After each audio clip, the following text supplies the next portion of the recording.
Hey guys, Kevin Bowen here, doing another Friday update, February 11th, and I thought this week would be a good time to take a look at IU, Purdue, and Notre Dame, where these three teams stand with about 6 games to go in the regular season before conference tournament play starts. So let's start on Tuesday night up in West Lafayette. The Boilers defeating the Hoosiers 67-53. And frankly, it was strictly the seniors came to play for Purdue. Etwan Moore, 25 points. Juwan Johnson kind of had a quiet night compared to what he has been doing this year. And really, I thought Etwan would be the X factor going into the game. I didn't think IU had an answer for Juwan Johnson, but I thought Jeremiah Rivers could guard more. But every time Purdue needed a big shot, Etwan hit it. He hit some big threes with hands in his face, and he just flat out scores. He knows how to put the ball in his basket. I wouldn't say he's the fastest guy or the most athletic, but he's a solid shooter, and he just knows how to score. And he's going to be a 2,000-point scorer when it's all said and done. He's played arguably, I think he's played the most minutes in Purdue history. The guy, he was a winner in high school. Led his team to the 2007 Indiana State Championship, beating Eric Gordon in the state finals. And he's really been a great player for Purdue. And next year, Tom Crean said it best: "Is I can't wait to play these guys next year without Johnson and Moore, because I don't know where Purdue's going to find its scoring." Yes, Robbie Humble's probably going to be a double-figure, 15 point scorer if he comes back fully healed. But where else? Tyrone Johnson, DJ Bird, those guys need to step up. I thought Lewis Jackson played well yesterday. Showed some on Tuesday. Showed some flashes. Jordan Hulls couldn't really guard him. He got to the hole very easily, and Purdue hit a lot of free throws. I believe they outscored IU by close to 15 from the free throw line. And so right now, I have Purdue right now is still the second best team in the Big Ten Conference, but there's a big gap between 1 and 2, and Purdue's got some chances to get some marquee wins down the stretch.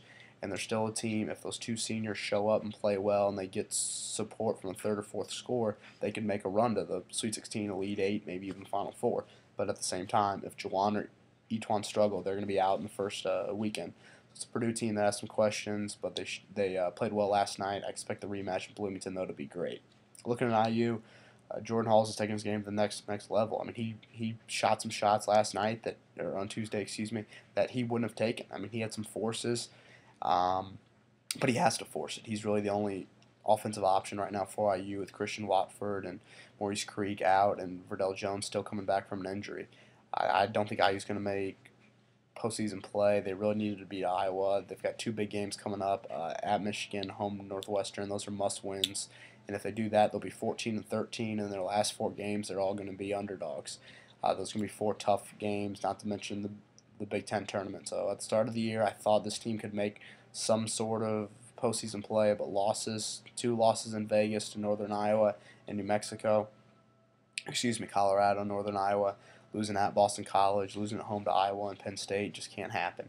So I see this team on the outside looking in terms of playing after the Big Ten tournament. At the same time, these guys are gaining valuable experience. The freshmen, Will Sheehy, Victor Oladipo, have played great for Tom Crean off the bench, giving them energy. And next year, they're going to have a nice veteran rotation of guys that have all seen Big Ten play. And as long as they stay healthy, I think IU's got a chance to make a run at the NCAA tournament next year. Going up to South Bend, Notre Dame, big win on Wednesday night over Louisville in overtime. It was a great game, down to the wire. Kyle Kirk, an Evansville resident, played great for Louisville. Posterizes Scott Martin on a dunk to end the first half.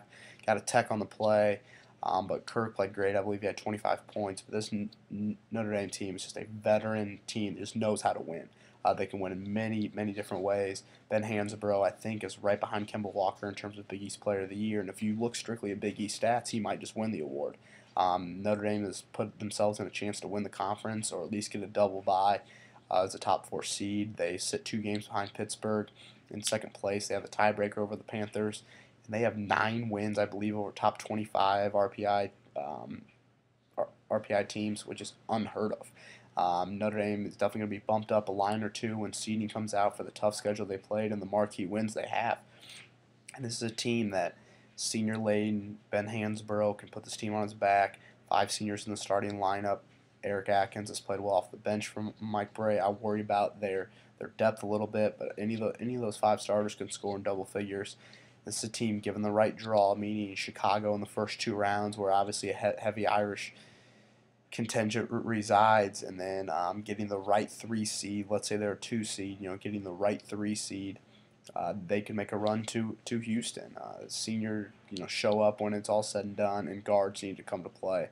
Ben Hansbrough has answered the bell every time Notre Dame has asked for it, and on Wednesday night he did the same thing, scoring 25 points. So there's my weekly wrap up for Friday, February 11th. If you guys have any comments, feel free to post them, and I'll see you next week.